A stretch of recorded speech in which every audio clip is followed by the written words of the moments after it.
I hope that people really like what we did. I hope that they approve of how we approached Max. I know it's a short film, but we were thinking in a large scale for like how we could do a whole movie about this, but this was just a slice of that.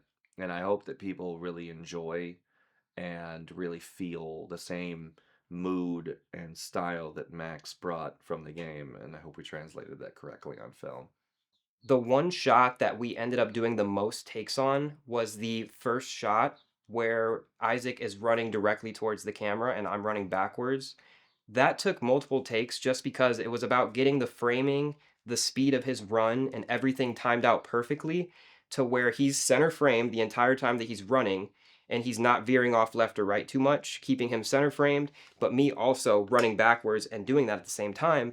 What was also a little difficult was as we approach back to that wall, he's coming around the wall and I'm continuing to pull back, but at the same time, I'm pulling the camera down as he goes down. So I would say that was probably the most challenging shot. Other than that, a lot of the shots were just us doing multiple takes from all around and different lenses, different styles, but just replaying the same scenes over and over and over.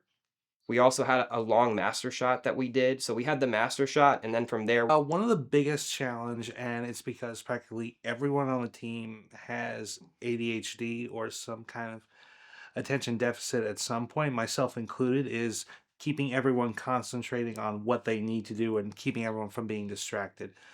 Because when the cameras are rolling, like everyone does get serious, but when the camera is off, everyone, including myself, we goof around and we fool around. And it's really hard to get us like back into that focus area. So I would say definitely keeping everyone's attention on the job. That's where bribery comes in. Sorry, I was finishing my Dr. Salt. My name is Ryan. I'm the sound guy. Um, I just dazzle your ears, really, when you watch it. So that's Okay. really about it.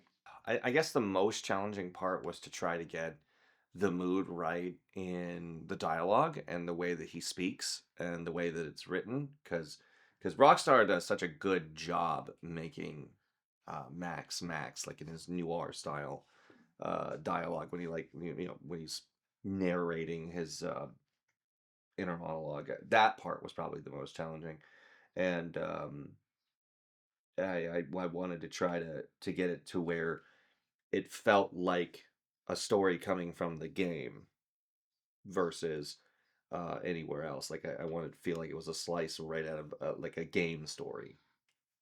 To be brutally honest, I haven't played Max Payne yet. But from what I've seen of Max Payne, he's kind of a badass, and I've always thought of Isaac as kind of a badass. So he really channeled that. So Max to me, he is he is obviously a classic noir character slash hero, but what really, in my eyes, sets Max apart from other video game characters is that Max never gets a happy ending. we were having coffee and avocado toast when they introduced this idea to me of this film they had. So the idea was they realized Isaac really looks like the Max Payne 3 character. We have access to a costume that matches the character in the game, and we have an industrial warehouse downtown that we could film in that would have this Max Payne feel. When we were actually scouting locations after having coffee that day, we were thinking about shooting this outside because it's very gritty and dirty and all of these abandoned warehouses. But we were just, going around and we're like, okay, we found a spot where we thought this could be good to shoot at. But then for some reason, we were like, you know what, let's push this off to another day. And then later that day, as we were leaving, we found this building. Come to find out, we go into the building and it looks like a PlayStation 1 game. It is literally just wide open lanes to move around and then everything barricaded off with caution tape around the outside. We saw this, we saw the depth. As a cinematographer, I saw all this depth and I was like, this is going to be an awesome spot to shoot at. Then you come down this hallway, as you see in the film, and then we have this big gritty wall and all this dirt and chalk and all this stuff rubbing off onto Isaac. And it was just honestly a very great location. And we got in contact, our producer Garrett got in contact with the owner of the building, and we got approval to shoot in this building. And we just didn't look back ever after that. Playing several levels of Max Payne 3. It was one of our favorite games growing up. So we were literally just playing a few levels, watching the action. And, Isaac said, I really look like this character. And I said, well, yeah, man, you do. You got the beard, you got the head, and, the clothes are simple. And Isaac was like, we could do a fan film based on this character. So we kind of did kind of like a hashed out like a rough draft idea of the project that we wanted that night. And then the next day we met up with our cinematographer, Nick, at a coffee house and we ran through the idea with him. He added in some key details. The next thing you know, we've got storyboards and we're like, let's do it. Because this was gonna be a very simple shoot, one that we could literally get done with a day. So all we had to do was literally find the location. We had everything else.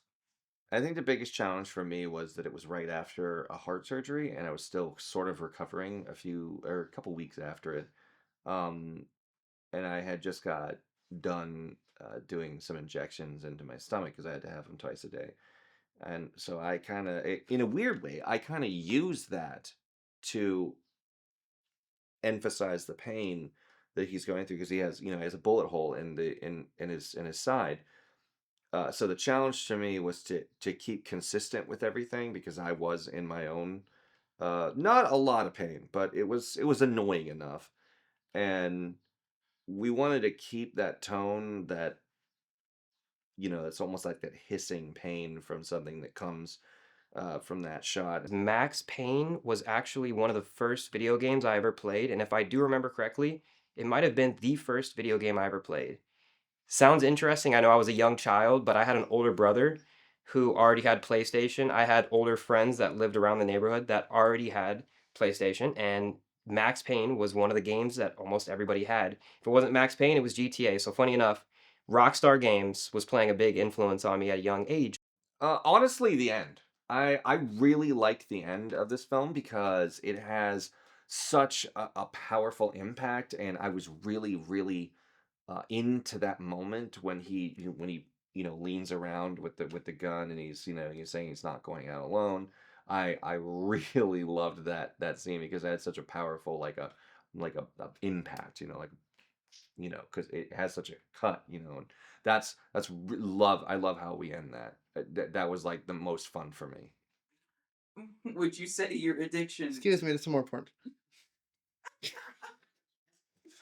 would you say your addiction to Dr. Salt had some influence in your performance? I was well caffeinated that day and gave me the energy I needed.